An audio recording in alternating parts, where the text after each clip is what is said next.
Hello and welcome to the Field of Streams podcast for Friday, July 22nd. I'm your host, Dylan Higgins, joined by my co-host, Brad Johnson. Brad, how you doing this morning? Pretty good. How are you? I'm doing well. I'm waking up, but I'm doing well. We are back after a week off. We took a week off for the All-Star, one little personal vacation like the players do. Brad, how was your vacation?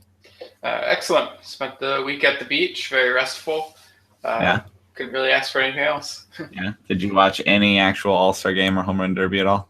Not really. I caught some peeks of it, but I've never really been interested by either of those. Not since I was like 12. Yeah. They're not telling to me in the slightest. Yeah. I told Matt on the show this week that I was visiting my mom and I didn't really care, but we were sitting at home and it was on TV. And if I'm literally here not doing much else, I'll turn it on. And I watched Yoenis Cespedes hit a bunch of dingers, and that was all right, but I didn't see any of the actual All-Star game. I feel like it means a lot less, especially with so much inter-league play going on as well. Yeah, that's a big thing that's devalued it for me, I think, too. Just because and MLB TV as well. So I get to see all these guys. It used to be your chance to see star players all at the same time. So I panel 5-6 games a day often. So I'm seeing these every day. Yeah. Not quite the same nowadays. Still cool, but for some of us that work in baseball, it was a week off. It was our vacation. So yeah, we had that week off. We're back at it. Back with our live show that we're doing right now, recording. We also have a live chat going on, and as always, we like to have interactions. So if anybody has any questions, want to be part of the show, can join in there as well. Other than that, we're going to get to Friday DFS. Also the Daily Grind Invitational going on today as well. Yep. It's on FanDuel. 20 users, $2. Come join us, have a little fun, and we can talk about it tomorrow in the comments. Yeah, those still going all right? Yeah, they're losing a little bit of steam, especially the DraftKings ones. I used to be able to fill up 30 pretty easily, and now it gets to about 23 installs out, so I've cut them down to 20 users too. FanDuel's capped at 20 users all along, so that's what I make to work with. I think we're not quite to the September slog, but I think, post All-Star break, especially in fantasy baseball, I mean, football hasn't started yet, but you start to lose people farther into the summer, especially as people fall out of their race in their league and whatnot. You see fantasy baseball is such a marathon that you can see people. I mean, it's different for DFS for sure, but people drop off. Staying on top of things for normal leagues in the second half is the key to victory, because you are going to see a lot of guys trail off soon, if not already. Yeah. Anyway, we're not trailing off. We're here. We're going to look at all these guys for Friday. 15 games, full slate. We're not going to break down every single game, and we're definitely not going to break down every single option. But let's look at our favorites, starting at catcher. Brad, who do you like at catcher for Friday? So on FanDuel, you have the option of Victor Martinez, and you can't really ask for too much more than Victor Martinez at catcher against Jacob Turner. It's a lovely matchup. It's at U.S. Cellular Field, great place for power. Martinez is the most expensive catcher, so you're going to be paying for that, and it's a good position usually to punt. So definitely a different route of building your lineup than the standard way of doing it. Not a catcher on DraftKings, so you have to find some other options there. Sticking with FanDuel pricing, I like Yasmani Grandal there because he's $2,500. He's $3,900 on DraftKings, and I'm not such a fan of that. The reason I like Grandal is he's got decent power. He's been hitting well for the last, I think, about a month and a half, 8 home runs over that period. And Michael Wacha is not someone I really shy away from. He's obviously a solid pitcher, but he has his bad days. He tends to stall out mid-start. And the weather's actually very nice for home run power in St. Louis today. Not a good homer park, but the weather's good for it. I can see that. Yeah. I like Grandal. Grandal had that huge game a few weeks ago. I think he had 3 homers. And I was saying that his season batting line that had been kind of lagging all year, now it's fine. One game, you look at it, right with right there in terms of career numbers. All of a sudden, one game and you're like, oh yeah, his season's fine. I'd It's love for weird. the average Mbappe to be higher, but that's really the only complaint you have with him. He's got good Yeah, OBP, good power. yeah. And you mentioned Vmart getting Jacob Turner. Jacob Turner had his debut for the White Sox, or debut this year, and it went as you'd predict. 4 innings, 8 runs, and you're in my head. I was like, oh yeah, tough spot start. It happens. He's back. Send him out for another one. They don't have the Yeah. depth. So yeah, I think we'll be picking a number of Tigers today. I like Vmart. If you can afford them, I think that's just fine. I wrote down your boy Francisco Cervelli is back for the Pirates. He had been out for a while, and it's a pretty consistent option at catcher. And he's starting against Zach Eflin, who's been better than you would have expected. Okay. But still not great. He's got some quality starts going. But you okay with Cervelli there? Yeah, definitely okay with it. He's I haven't been tracking him too much since he's come back, but Yeah, in general, it's only been 2 games. Yeah. Okay, so he's generally a high floor, low ceiling guy. That's good at the catcher position. He's priced right to go after that kind of profile too. Mm-hmm. So yeah, he's definitely a solid pick, and there's a decent chance the Pirates go off against Zach Eflin. He's not the worst pitcher in the slate today. As I said when he debuted, he's someone who's a little bit more of a command and control guy, and those usually take some time to adjust to the majors. We might be seeing him begin to adjust, and that's it's an encouraging sign for the Phillies, but it still doesn't mean that we can't go after him in DFS. Yep. Do you like Russell Martin getting James Paxton? Yeah, I like Martin. I'm not really positive how he matches up against velocity. That's something I need to look into a little more. Mm-hmm. And obviously he has the history of hitting lefties, not so much this year, but again, not really concerned about the partial year sample, really, when you have such a long history of killing lefties. Mm-hmm. So yeah, I do like Martin today, pending some analysis on his ability to hit velocity. Yeah, Paxton's been slowing down. He burst on this year and was doing real well, and then things have turned around in a bad way a little bit for him. I think going to Toronto is not going to be a great day for him. Yeah, there's a lot of Blue Jays we can pick today, and I think Martin will be part of a fine stack. A few other catcher names, but the one most interesting to me, or at least I want to discuss, we talked about Tony Walters getting Mike Foltynewicz if he got in the game, and he didn't. And now we got him against Julio Teheran. He's the backup catcher, but the point with Foltynewicz and Teheran is they have a weakness against lefties. And Tony Walters, the backup catcher, and he can run a little bit, but he's a little bit interesting. The point is that he's left-handed, though. Don't know that he's going to start. But if Tony Walters is in the starting lineup, and you have to check, he's playing for the Rockies, and he gets Julio Teheran. I like that as definitely a punt. He'll be cheap, but it'll be an interesting option that won't be that popular, but I could see being in a good lineup and having an okay matchup. It's Coors Field. It's a backup catcher getting in at Coors Field, and he has the platoon advantage. So I would think about that just kind of as a sneaky, cheap option. Other than that, I had, Real Muto getting Logan Barrett. There's not a lot of analysis there, just a decent pitcher or decent hitter getting the whatever pitcher. And Stephen Vogt getting Jake Odorizzi. Jake Odorizzi's looking a little better, but still nothing special. Or used to be good, just having such trouble this year that I'd take Stephen Vogt there. Any other catchers for you that we didn't touch on? I'd give a look to Wilson Contreras, too, if you got the money for him. Okay. Up against Jimmy Nelson. Solid pitcher. It's more targeting the ballpark. Miller Park's just a nice place for power, and Contreras is one of the better options at the position. Yeah, he's been good. Okay, on to first base. Brad, what are you thinking of first base? As always, ton of options there. Sticking with Cubs, you can go with Anthony Rizzo. He's top of the pile in terms of price, and for a reason, he's very good. Also up there, David Ortiz, Edwin Encarnacion. Both guys, platoon advantage today, and just pretty tasty matchups. You mentioned Paxton already. Someone who's a little shaky. I've always liked his stuff. I just don't know that he uses it very well, and that seems to still be continuing into this year, even though he's got the uptick in velocity. And then Ortiz is up against Tyler Gibson, which is or Kyle Gibson, sorry, which is definitely an exploitable matchup. Something to go after without any reservation.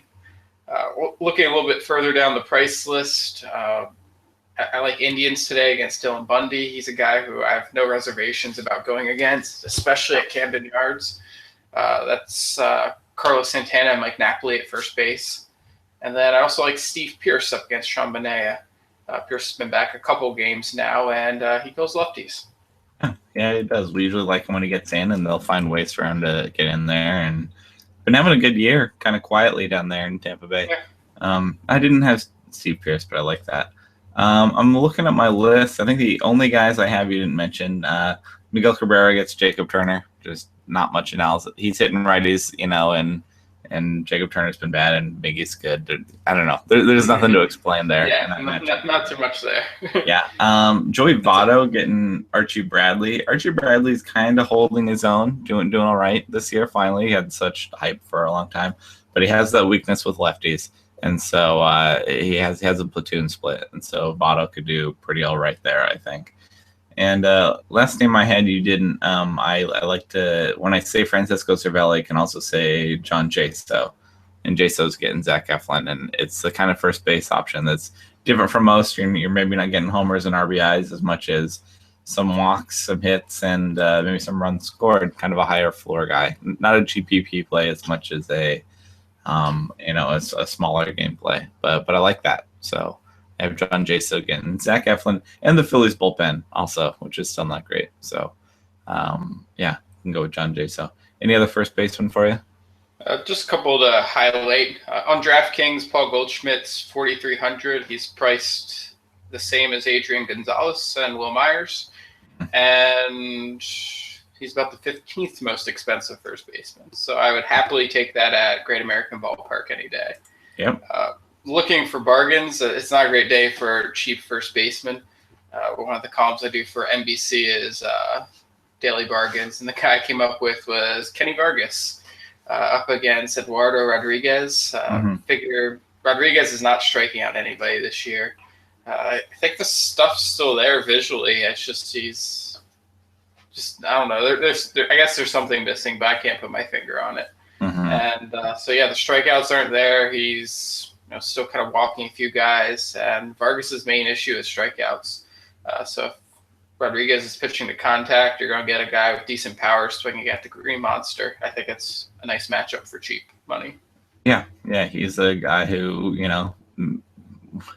doesn't draw any walks, but when he puts the bat on the ball, there's stuff there. We were talking about Kenneth Vargas earlier this week too. To me, it felt like a name from last year coming back for sure. But in Fenway, I'm fine with that. Erod has not really put it together yet. There's talent there, but I haven't seen it yet, so I'm fine with that. Okay, on to second base. I had 6 names. Who are you looking at second base? So top of the pile, Ian Kinsler up against Jacob Turner. I think a Detroit stack makes a lot of sense today. Speaking of stacks, I really like the Indians today, and that's Jason Kipnis. Camden Yards, great park for lefty power. He's been hitting well lately too. So another guy I really like today. I don't mind Robinson Cano visiting Toronto. I think that's Marco Estrada coming back from the DL, or at least an injury. And might see him a little bit shaky. So that's another one. Platoon advantage. Think you could potentially go yard with that. And then if you're looking for a cheaper option, Derek Dietrich is 2,500 on FanDuel. I recommend him pretty much every day as the bargain at second base. He kills righties. He's high floor, high ceiling. You can't really ask for too much more, except when those loogies come in late game and shut him down. But at a price of 2,500, I'll risk the loogie and go after him early game. Yeah, we often like him, and that's way too cheap. I like Robinson Cano just about anywhere. I'm fine with that. Marco Estrada has cooled off a little bit, and he hasn't started since the start of July. Still has a 2.93 ERA on the year. Every time I look at Marco Estrada, every time I look at his season line, I'm impressed. I'm like, damn, I didn't. Okay, I still like Robinson Cano in Toronto. I think that better hitter kind of wins that one, but I don't know, just impressed by Marco Estrada. I like the names you had. I wrote down Brian Dozier getting Eduardo Rodriguez, getting a lefty in Fenway. Brian Dozier. There's a twin stack to be had here as well. Even though I think the Red Sox are going to blow up Kyle Gibson real bad, that's going to be ugly. I like the opposite of it as well. It's going to be some runs scored today, I think, in Boston. Yep. I wrote Devin Travis getting James Paxton. That's righty on lefty. Or pardon me. Yeah, no, that's right. Getting James Paxton in Toronto. Thought I had that mixed up. I did not. And then, that's another stack that's going to be just fine, and there's no reason he can't be a part of that.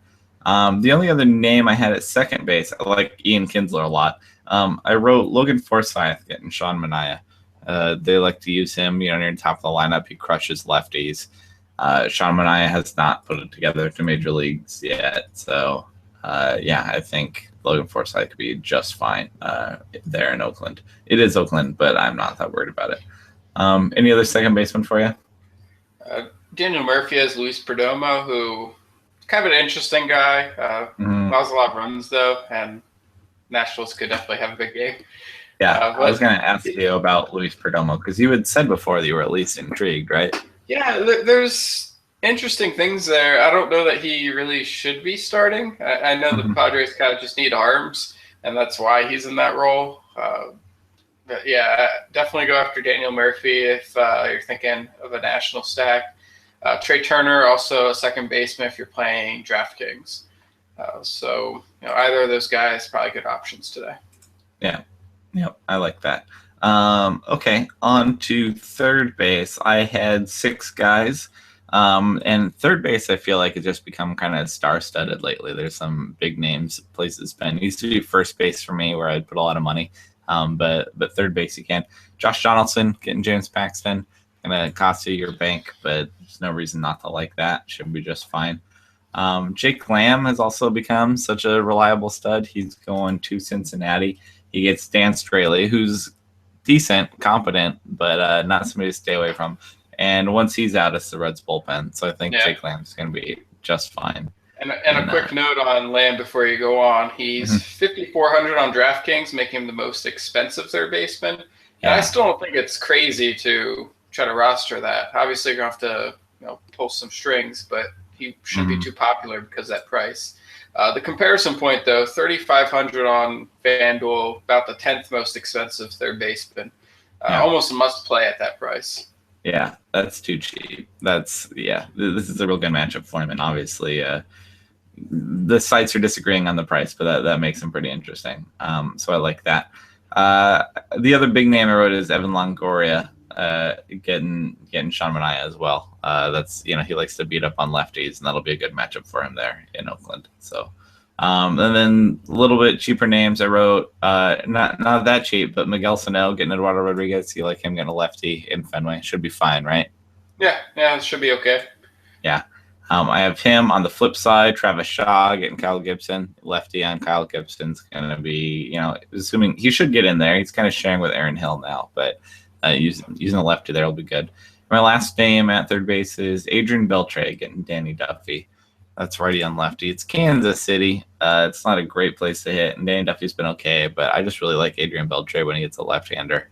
I think he can handle that. Any third baseman you had that I did not mention?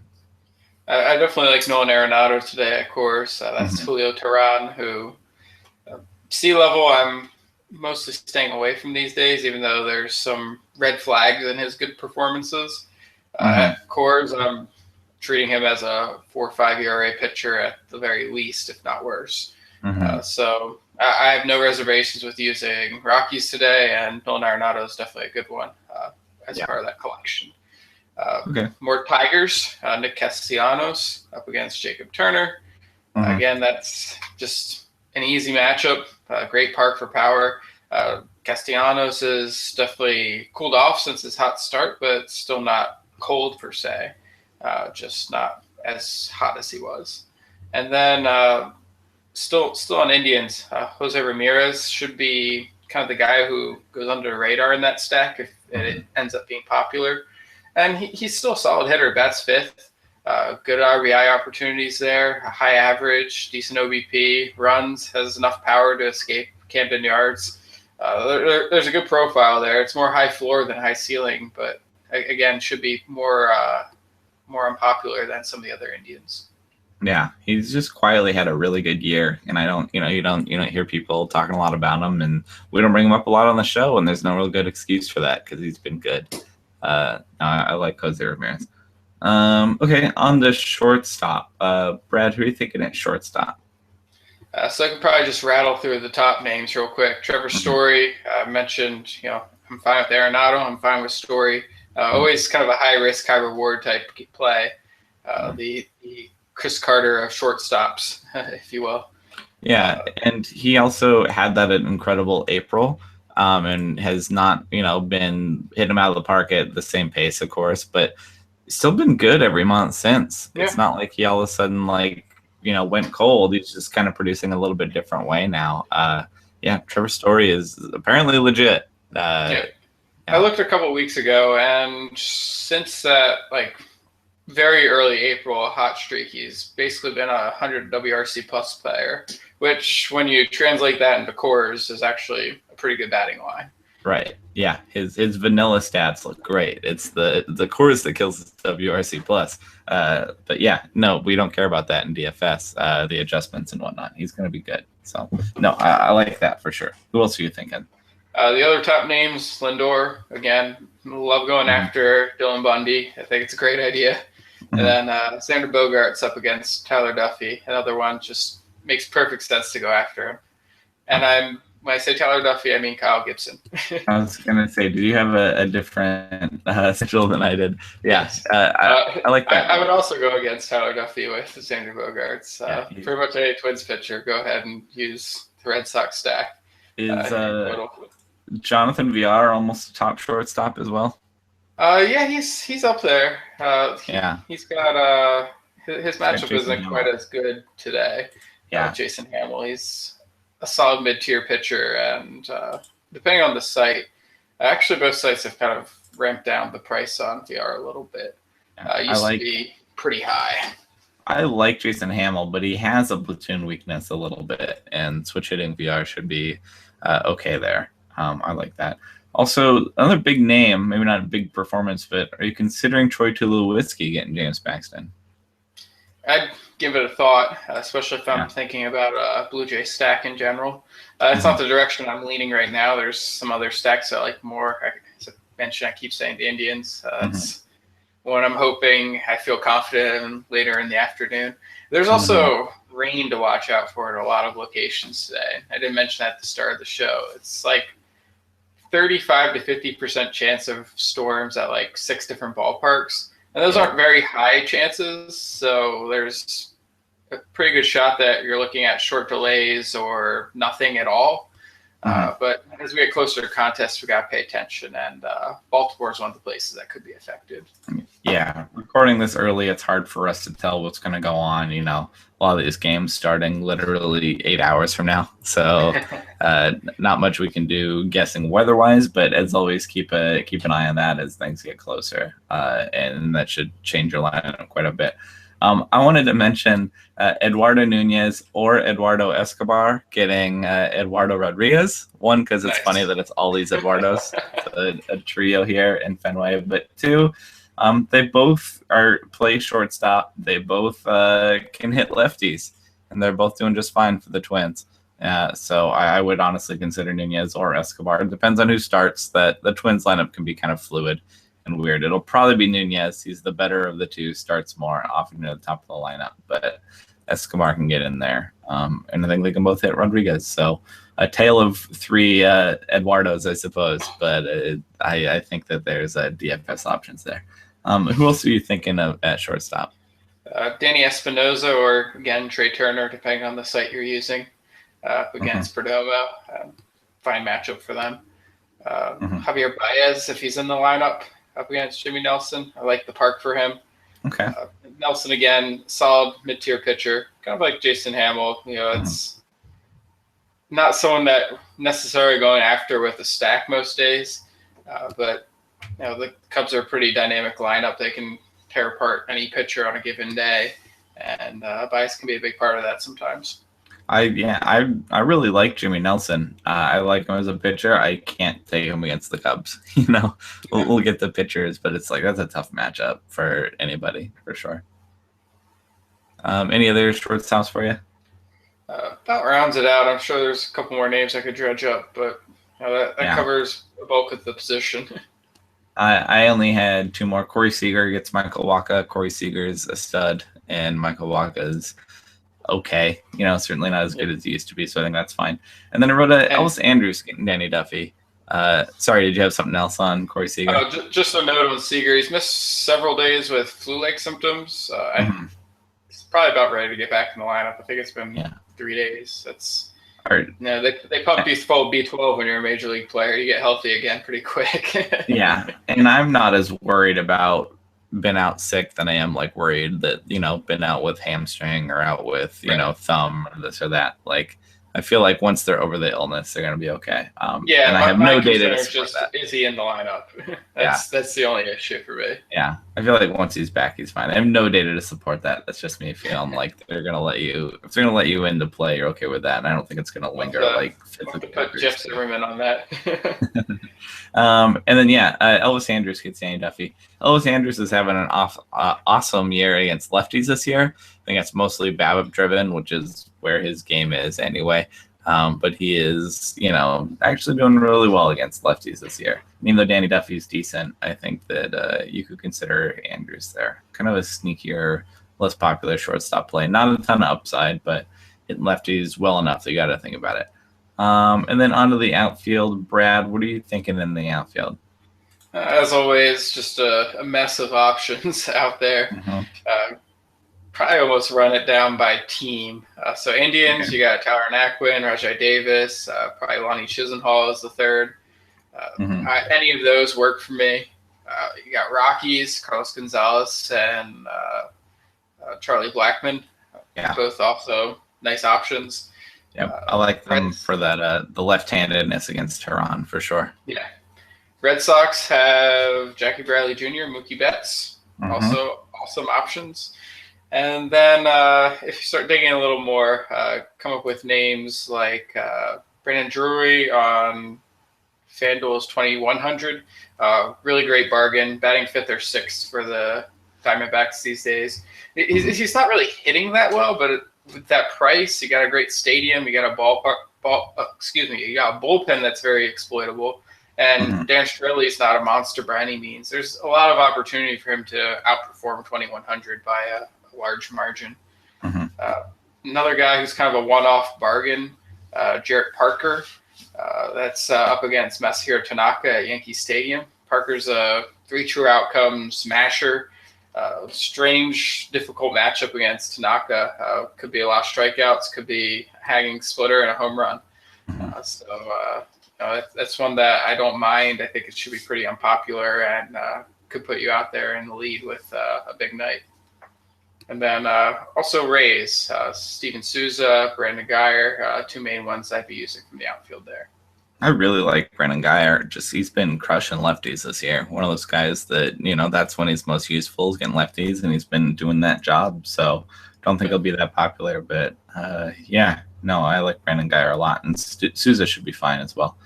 I wrote down Ian Desmond getting Danny Duffy. Also, Ian Desmond's way up there in the lineup and also crushing lefties, having a great year overall, but really shining when he gets southpaw. So I take him there.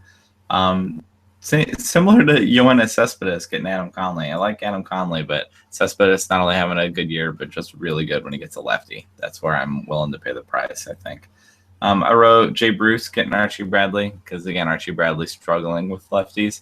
And so Jay Bruce should be just fine there. It's in Cincinnati. He'll be okay.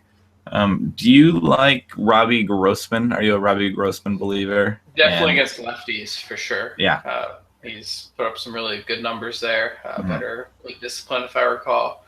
Yep. I haven't checked in the last 2 weeks or so, probably pre-All-Star break, but I assume that hasn't really changed much. Yeah. And I think it extends back in his career, too. So, I do like that. And he gets Eduardo Rodriguez, in Fenway. Again, there's a twin stack here that I'm not scared of at all. I think it'll be fine.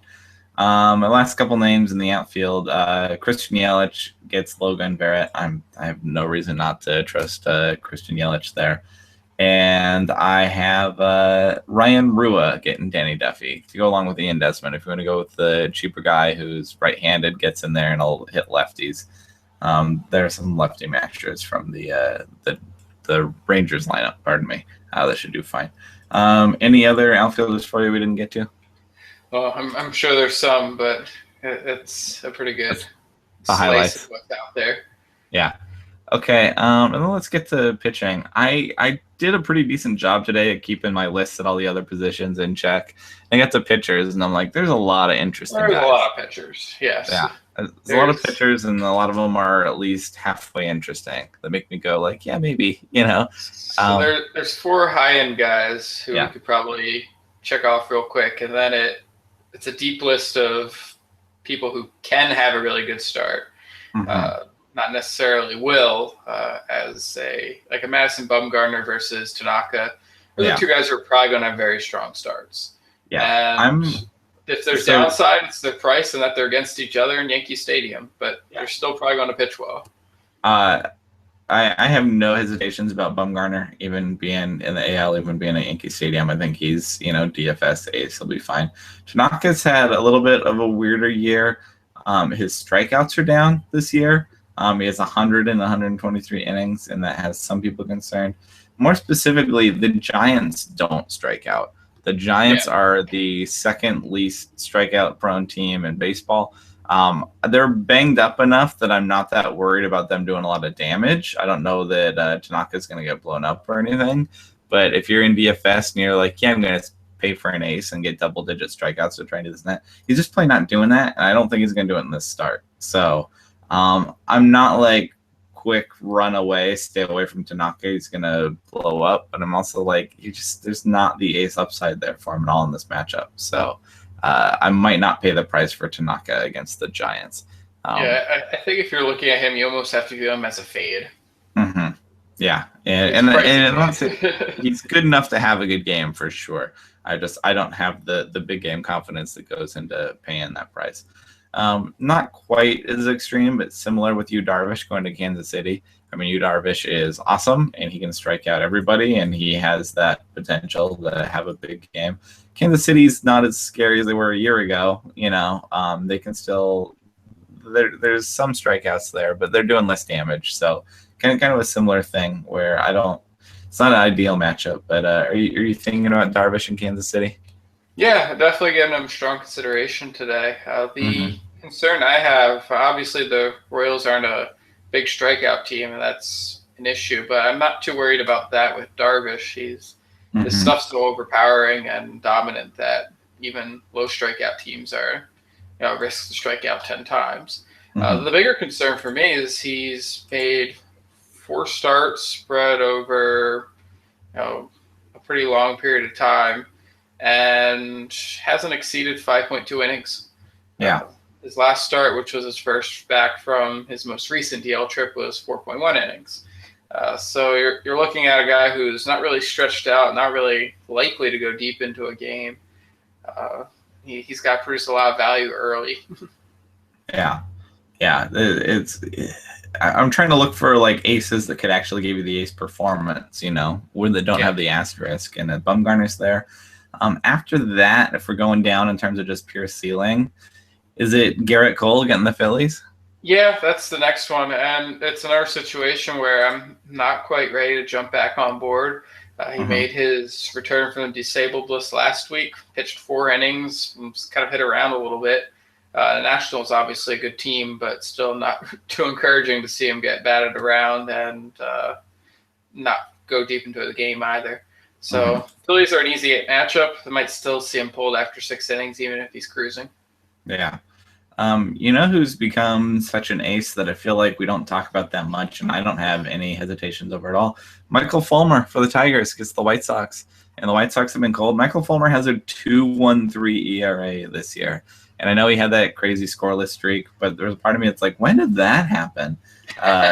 Because he started a little bumpy, but he's, settled in just fine. And the White Sox are cold, and he's not a strikeout monster, but he's not, way behind on strikeouts. He has 77 and 84 and 2/3, so he gets them. What's the hesitation here about Michael Fulmer going not only to Chicago to get the White Sox, but opposite Jacob Turner. I'm totally fine with that, aren't you? Yeah, so my hesitation, and this is a matter of checking the weather reports, is Chicago is one of the bigger risks for a storm today. Mm-hmm. It enters into my analysis a lot more with the pitching than with the hitting, when I think that there's going to be a delay, but not necessarily a cancellation. Mm-hmm. And that's the situation in Chicago tonight. There's a decent chance that you're going to see a delay, and that really hurts your pitchers. That's very important and way worse than worrying about strikeouts and matchups and whatnot, is if he'll get interrupted and he'll play. But on just a plain matchup sense, that's an ace, right? That you can pay the ace price for if you want. Yeah, I don't know if I call him quite an ace, but he's close enough, and the price that's getting charged on DraftKings, it's a bit much, 11,700, but only 8,500 on FanDuel. That's easily rosterable. Mm-hmm. Again, on DraftKings, I'm a little hesitant to pay that much. He's just been. I don't pay attention. I haven't been looking at him, but he allowed 2 runs over 8 innings against Kansas City last time out. And I'm looking at the game log on ESPN, the 2 game. It goes back 10 games. I don't know the last time he allowed 2 earned runs, because it was more than 10 starts ago. I would have to go deeper into the game log. Because, it was on May 15th was the last time he allowed more than 2 earned runs in a start. 2.13 ERA. The White Sox are cold. It's opposite Jacob Turner. You're very right that the weather is the most important thing there. But if you see the green light, or at least the yellow light, and are feeling okay about it, what a matchup for him. Next, in terms of performance and matchup for me, it might be Matt Shoemaker going to Houston. Matt Shoemaker, I'm a full believer. I don't know he's quite as shiny as that awesome stretch he had, but I fully trust him, and I think he'll be okay in Houston. Are you thinking about Matt Shoemaker? Yeah, he's had certainly a lot of matchups against Houston this year. I think 3 in his last 10 games have been there. One of which was a stud outing or just fine mid-tier type outings. He's up against Lance McCullers, another guy who can definitely consider using. He's just got to dodge Mike Trout in that LA lineup. So that should be a good game. Lots of strikeouts, maybe quite a few walks too. They're both guys who can sometimes walk some batters. I really like Lance McCullers. Here's another one. I was looking at this leaderboard, and this is why this popped out to me. I was looking at strikeouts by team, which is great for pitching matchups. And the Angels we think about is only having Mike Trout, and I agree. They are last in Major League Baseball in strikeouts, which I had no idea. They do. Yeah, they really don't strike out. They've only struck out a bunch of punchless contact guys. Yeah. Which doesn't mean McCullers can't have a good matchup, but all those things I said about the Giants, the Angels have only struck out 551 times this year. Second lowest is Giants with 632. It's a big gap. The Angels are really not striking out. So, I'm stretching to say nice things about the Angels lineup, and I don't think that it means that they're going to blow up Lance McCullers, but again, when you're paying in DFS and you need the strikeouts, it's a little bit different of a ceiling. So the Angels aren't going to stay away from me, but I'm less excited than I would, because I had no idea about that until I was looking at it yesterday, and I was like, yeah, it's a different leaderboard that can kind of change your view on pitching matchups. So I'm staying away from McCullers a little bit, but I think he's still doable. I think he could still have a good outing for sure. So those are the top guys, at least in terms of ceiling for pitching. Where are you thinking of going otherwise, though, in terms of price and matchup for Friday? Well, you got Tanner Roark in what should be a very easy win. On FanDuel, those are incredibly important. They're 12 points. On DraftKings, not as much. They're only 4. But Roark should have an easy game. The Padres don't really hit righties well. He's a contact management guy, so not so much high strikeout totals, except when he's facing the Twins, I guess. But you still have a decent shot at a 50-point performance out of Roark. So I think that's not a bad day for using him. Yeah, and sorry to keep going back to this, but the Padres, second most strikeouts in baseball. They're right behind the Brewers. They're 12 behind the Brewers. They have 881 this year. I like that Tanner Roark, even though his strikeouts are up a bit, and they strike out more than the Twins. So, yeah, I'm all in for that. I think that's totally fine. And another one I like, Brandon McCarthy, just a personal favorite of mine. Great peripherals in general, going back a long way. Obviously, there's the health concerns, and don't know how long he's really going to last in his outings. Seems so far he's thrown 5 or 6 innings in his 3 starts. Again, really good numbers with those 5 or 6 innings, but kind of like with Yu Darvish, you're hamstringing yourself if you're taking a guy who's not going to pitch it deep into a game. Really puts a lot of pressure on his early game performance and getting a lot of strikeouts. And the Cardinals are a little bit banged up. They're missing Matt Carpenter, missing Johnny Peralta again. They're missing Brandon Moss. Like they're a decent offense, but not as great as you'd think right now. So you can consider McCarthy, who's been good in his 3 starts for sure. So I like that. Absolutely. Also, Trevor Bauer. I've mentioned how many times I like the Indian stack. I'm not enthused about using Bauer in Camden Yards, but if you're stacking Indians, you're expecting them to put up a lot of points. That should also mean that Bauer's going to be in line for the win, and hopefully he'll get a lot of strikeouts too. Orioles have those days where they strike out 12 times and do nothing. So Bauer's got the stuff to be the pitcher who does that. Going into this year, they had Chris Davis and Mark Trumbo and Pedro Alvarez, and everyone was like, oh, they're going to set strikeout records, blah, blah, blah. They're only 12th in baseball in strikeouts this year. So still striking out more than average, but nothing crazy. They're interesting. I bet if we went back, we'd find that their strikeouts are very lumpy. Because they seem to either, and the Cubs do this a little bit too, they seem to either click or just kind of fizzle and strike out a ton. Yeah, volatile team. So Bauer has the skills to get the strikeouts that could happen there. There's a ceiling for sure. You could see a big game there, but hopefully he's not allowing too much contact at Camden Yards for sure. I also want to mention Zach Eflin going to Pittsburgh. Like I said, he's been decent. He has 5 straight quality starts, and he fell 1 out short of having 6 in a row. Not an ace, not been incredible, 4.14 ERA, but somebody to at least think about as an option. Not a big ceiling, but it was easy for me a month ago to be like, Zach Eflin, like garbage pitcher, and it's been okay. And Pittsburgh's not that scary, and it's a decent park to pitch in. Would you consider this just as a cheap option in DFS? It might be a little too low ceiling for me. His best outing was a complete game, 54 FanDuel points up against the Atlanta Braves. The Pirates are not playing particularly well lately, but they're not the Atlanta Braves. They got a lot of hitters that line up. I don't think that Eflin can really go complete game route. So you're looking at 6 innings, 4 strikeouts, maybe a shot at a win, maybe not. And that's not many points. Yeah. I like I said, I like Jimmy Nelson as a pitcher. I can't take him against the Cubs. Can you? No, I'm pretty worried about that. You could think about fading him. Hamill has enough bad days where if you try to go with an unpopular Brewer stack, you might get lucky. These 15 game nights, it's really hard to even go with those fades. Just there's so many put games that are pretty locked in to be high scoring.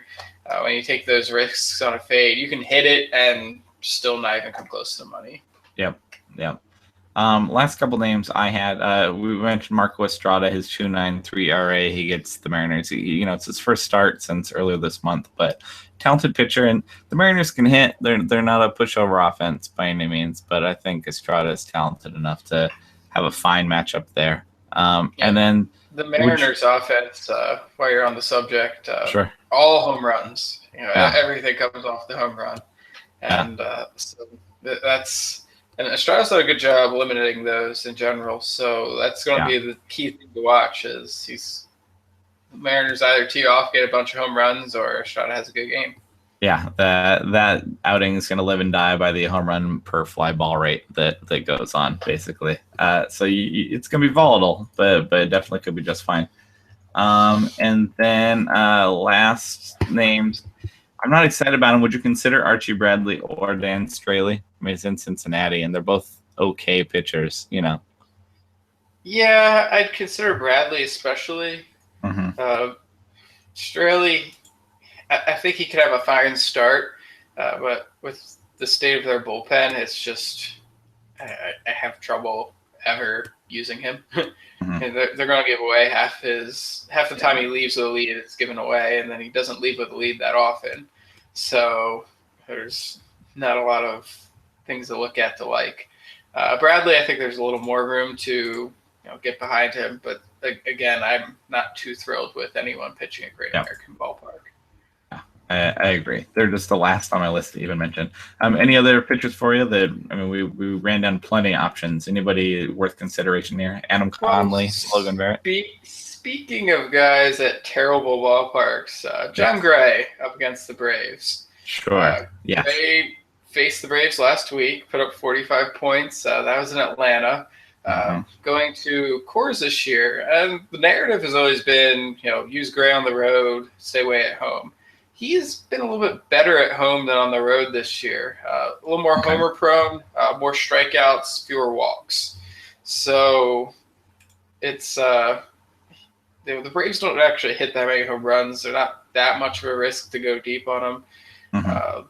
You have the strikeouts are still in play. The walks are still good. He's got all the ace-like tendencies you want to see. He's just got Coors to contend with. He's definitely a guy who can have a good day.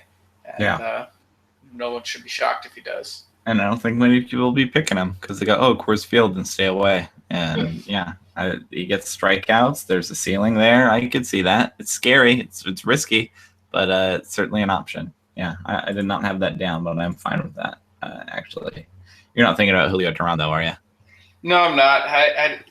You've mentioned the issues with lefties sometimes, and I don't like visiting pitchers in particular at Coors, just because they're not accustomed to it at all.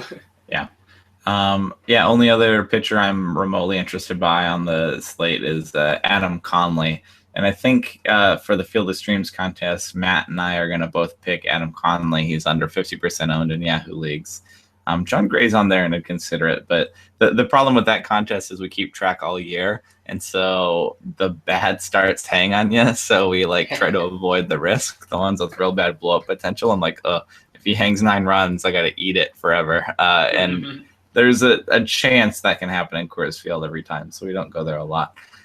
Anyway, Adam Conley has to look out for Yoenis Cespedes as a lefty, and that's about it. I think I'm not that worried about the Mets. So Matt and I are taking Adam Conley for Friday, who should be fine. He's been a fine streamer this year. So that's it for Friday for us. Plenty of options, 15 games to pick from. Keep an eye out on your weather. As they're saying, check those. You check your lineups before you start DFS. You got to check your weather today too, because that'll cause you problems. It's as bad as not checking your lineups. Brad, let's take a peek at the weekend. On Saturday, anybody sticking out to any games looking exciting, jumping off the page for you for the Saturday schedule? Yeah, I want to watch Aaron Nola and Tyler Glasnow. Nola had that ugly slump, and then he came back after the break and looked good. So I want to see him continue on and build upon that recent good outing. And then I just want to see what Glasnow has. I haven't watched him at all this year. Haven't bothered with the minor league TV package. So it's one of my first chances to actually get a look at him. I didn't catch the debut. And I'm looking forward to that. Kind of interested to see Edwin Jackson versus Max Scherzer just for the laughs too. that was the other one that jumpp off the page to me. I said, "Wow, that's a fun matchup." Edwin Jackson. it looked fine last start out for a little bit, starting for San Diego. All right, and Aaron Nola, you mentioned. I was telling you before the show, he somehow is down under. We know how he went through that slump. 49% owned in Yahoo leagues. That's, even though he's been cold, that's too low. Matt and I are both taking him in Pittsburgh. I think that's a fine matchup for him in terms Go run back to your lineup and pick him up again. Yeah. At worst case scenario, he has a bad outing, you drop him again. But yeah. You're probably getting back the normal, typical Nola 3.0 ERA, good strikeouts, good walk rate. Yeah, the contest is fun for seeing all these weird ownership rates because I'm always looking them up and seeing who's popular and who's not. And sometimes I see people, I'm like, really? Like, why is that guy 75% owned, but like this guy is not? It's craziness. So, yeah, I like Nola there.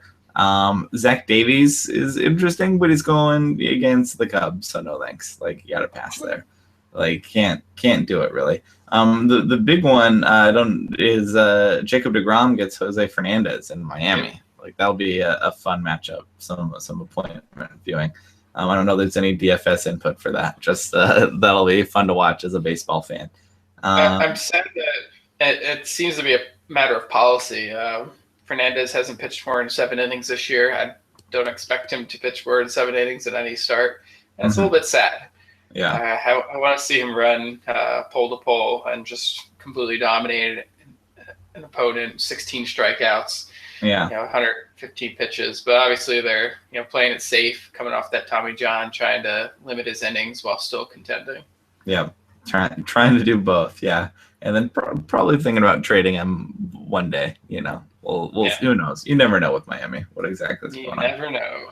And then peeking at Sunday as well. I like for guys under 50% owned, ahead of time like that. I have Jameson Taillon getting the Phillies. He was okay last time, despite taking one in the noggin. He's okay. And he gets. I'm just not worried about the Phillies, especially on the road away from there. Matt is going with Blake Snell going to Oakland. I like Blake Snell. He's a really intriguing guy. He gets plenty of.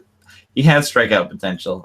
He's still adjusting to the major leagues, but I like him. Oakland has a bunch of guys that can hit lefties, so I'm thinking about that. But Matt's going there, and I think that's a fine matchup. Is there anybody? Pardon the train going by my house. It's train time. Brad, was there anything sticking out to you on Sunday on the schedule? I can't say there was that many interesting matchups out there on Sunday. You mentioned Taillon and then Vince Velasquez on the other side of that one. So, a strange weekend in which the Phillies and Pirates make for some of the better viewing material matchup-wise. There's guys who I want to see what Steven Matz looks like. He's dealing with those bone spurs in his elbow, and since that was announced, he's been kind of shaky. So he's someone I'm monitoring actively. And then John Lester and Junior Guerra is an interesting matchup. There's kind of Matt Shoemaker-y, good splitter. We'll see how he handles the Cubs. He's done it before. I think he can do it again. Yeah, he's like 60% owned. He's not eligible for the contest. So look at him. I'm like, Junior Guerra, that's a streaming guy. Consistently good. And good. It's like a 30-year-old journeyman or whatever. You kind of go, okay, all right. I made a few dollars off him earlier in the year when he was priced at like $4,600 on the sites. I was like, yep, he's pretty good. I'm using him. Yeah. And now he's just playing. You just got to believe it at some point. You go, okay, I guess this is who this guy is. And there he goes, which is pretty cool. All right, well, that should about do it for us for Friday and for the weekend. Brad, what do you got to plug? What have you been writing? What do you got going on? Lots of Dynasty stuff, and starting to transition a little bit more into that as we get towards the off season. If you're starting to think about next year. Yeah, if you're a fantasy baseball player and don't do any football like me, that means you got to have those year-long leagues that active trading as soon as the season ends. So now's the time to start thinking about prospects and who you want to put on your next team. Yeah, and teams that are out of it and start trading for next season. Some guys trading to go to push, and some guys trying to get those keepers. Brad is on Twitter at BaseballAteam, and he's writing about DFS as well as that dynasty stuff. So there's something for everybody there. Make sure to give Brad a follow because he's writing everywhere. I am on Twitter at HigginsFOS. Doing DFS shows 5 times a week. So give a follow. And thanks for tuning in. That should about do it for us. for Brad, I'm Dylan. Good luck with your stacks and have a good weekend.